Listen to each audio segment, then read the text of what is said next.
Hello friends, most welcome my technical classes. आज हम आपको बताने जा रहे हैं ट्रांजिस्टर वाइसिंग के बारे में। ओके, एक ट्रांजिस्टर वाइसिंग क्या होते हैं, कैसे इसको, क्या कुछ है इसमें, ठीक है। ये जानना बहुत जरूरी है ट्रांजिस्टर के लिए, ठीक है। इसको समझने के लिए एक ट्रांजिस्टर का सर्किट ड्रा करते हैं। ओके, इससे आपको समझ में स्पष्ट आ जाएगी कि ट्रांजिस्टर वाइसिंग क्यों जरूरत है या किस लिए जरूरत है।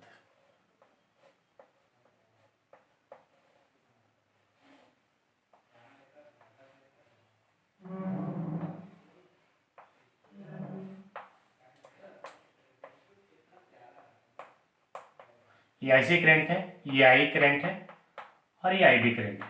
ओके, ठीक है। हम लोग अब तक जो कुछ भी ट्रांजिस्टर के बारे में पढ़ते आ रहे हैं उसमें हम लोग एक चीज देखते हैं कि हमें IC current most important role है। ओके, आईसी करंट इसलिए इंपॉर्टेंट रोल है कि इसी के अक्रॉस हम लोग क्या करते हैं कि लोड लेते हैं, ठीक है ना। तो आईसी करंट दैट मीन्स अगर मेंटेन है तो हम लोग समझते हैं कि ये ठीक है ना, ट्रांजिस्टर मेरा ऑपरेट होगा, ठीक काम करेगा। तो हम लोग ट्रांजिस्टर का ऑपरेशन किस में करते हैं, एक चीज ये जानना जरूरी है कि हम लोग कट ऑफ सैचुरेशन दो रीजन में नहीं करते हैं, हम लोग ऑपरेटिंग पॉइंट पे ऑपरेट करते हैं, ठीक है। यानी आईसी मेरा अगर फिक्स है तो दैट मीन्स ऑपरेटिंग पॉइंट पे ऑपरेट होगा। क्लियर। ये आईसी मेंटेन करने के लिए हमें क्या क्या चीज की जरूरत है, बहुत ही ध्यान से सुनिएगा, बहुत ही इंपॉर्टेंट पॉइंट है। सबसे पहले कि हमें जीरो सिग्नल पे मेरा आईसी करंट फ्लो होनी चाहिए। ओके, जीरो सिग्नल पे प्रॉपर आईसी करंट का फ्लो होनी चाहिए और उसके साथ साथ ये मेरा जो वोल्टेज है, इमीटर कलेक्टर वोल्टेज, ये मेंटेन होनी चाहिए और बेस इमीटर वोल्टेज भी मेंटेन होनी चाहिए। ऐसा नहीं कि हमने ये दे दिया तो आईसी करंट कुछ से कुछ फ्लो होने लगा, वोल्टेज हमने कुछ लगाया, वोल्टेज कुछ लगाया। दैट मीन्स ये भी प्रॉपर मेंटेन और ये भी प्रॉपर मेंटेन होनी चाहिए। दैट मीन्स तभी आईसी करंट फ्लो होगी। ये आईसी करंट के लिए हमें ये बाइसिंग की जरूरत होती है, ठीक है। ये फर्स्ट है। दूसरी बात कि ये आईसी क्या कुछ पे डिपेंडेंट करता है, ये जानना बहुत जरूरी है, ठीक है ना। इसलिए हमने आपको सर्किट डायग्राम बना करके समझा रहा है कि कैसे कैसे क्या कुछ है। या आप ये जान ले कि आईसी किसका जो डिपेंडेंट है, ये किस पे डिपेंडेंट होता है, ये बहुत जानना जरूरी है। तो आईसी इक्वल टू क्या होता है, beta IB plus 1/1 minus alpha ICBU, ये जानते हैं।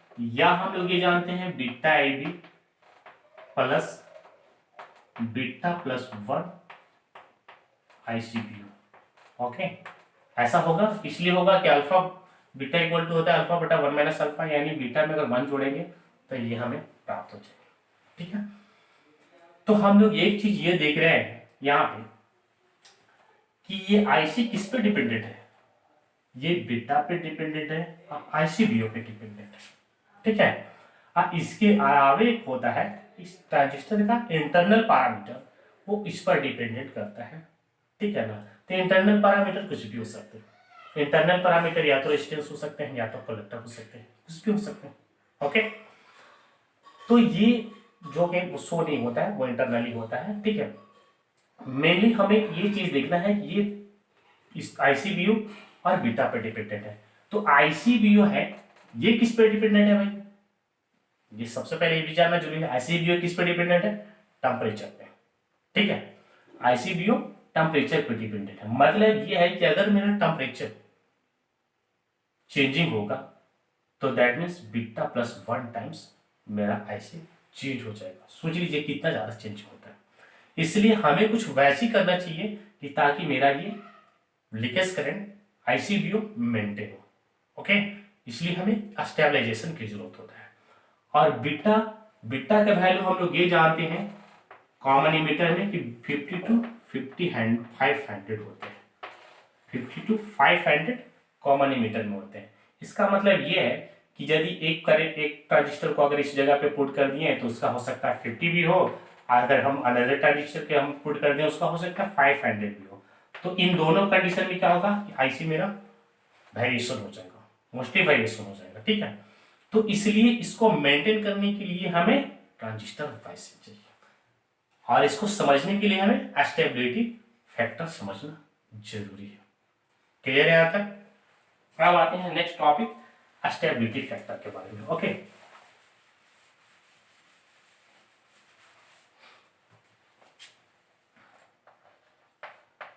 Stability factor. Okay, stability factor, stability factor क्या होते हैं? Changing collector current upon changing leakage current, that means यानी rate of change of collector current with respect to temperature, due to temperature leakage current, उसी को हम लोग बोलते हैं stability factor. Stability factor is equal to यानी D I C upon D I C O. I C O कब? जब मेरा कांस्टेंट हो बीटा एंड आई बी, ये दो चीज मेरा अगर कांस्टेंट हो, दैट मीन्स ये stability factor, rate of change of collector current यानी upon rate of change of with respect to leakage current. Okay, तो हम लोग आईसी इक्वल टू क्या जानते हैं? IC equal to beta 1 beta I B plus beta plus 1 IC B U, हम लोग ये जानते हैं आईसी बी यू। ठीक है, अब हम क्या करते हैं कि इसको हम डिफ्रेंशिएट करते हैं आईसी से, तो ये हो जाएगा 1 यानी beta I B upon D I C plus beta plus 1 I C B U upon D I C. Okay, since चलिए अब हम ये चीज ये देखते हैं कि 1 equal to beta I B बटा D I C plus beta plus 1 upon S, since क्या होता है? S equal to D I C upon T I C ओ।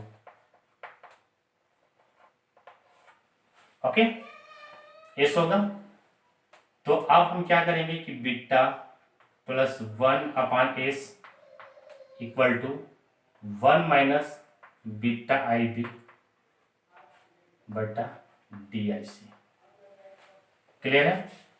अब इसमें हम एक चीज ये देख रहे हैं कि S equal to beta plus 1 upon 1 minus beta I B upon D I C, ये मेरा स्टेबिलिटी फैक्टर आ गया। ओके, अब ये चीज ये देखना है कि स्टेबिलिटी फैक्टर जो होता है वो आइडियली कितनी होते हैं। इस एक पॉइंट्स याद रखिएगा, बहुत इंपॉर्टेंट पॉइंट है। स्टेबिलिटी फैक्टर आइडियल होनी चाहिए 1। अगर मेरा आइडियल 1 है, दैट मीन्स मेरा कलेक्टर करंट बिल्कुल मेंटेन है। ठीक है, ओके, अब आई बात समझ में। अब आपको हम ट्रांजिस्टर वाइसिंग की कितने मेथड होते हैं वो सब आपको एक एक करके छोटे छोटे वीडियो क्लिप बना करके आपको बताते रहेंगे, आप देखते रहिएगा। इसलिए मेरे चैनल को लाइक और सब्सक्राइब जरूर कर लें। ठीक है, सो ये तो आज जो पढ़ा है ट्रांजिस्टर वाइसिंग में, हमें उम्मीद है कि आपको समझ में आई होगी बात। ठीक है, so thank you so much.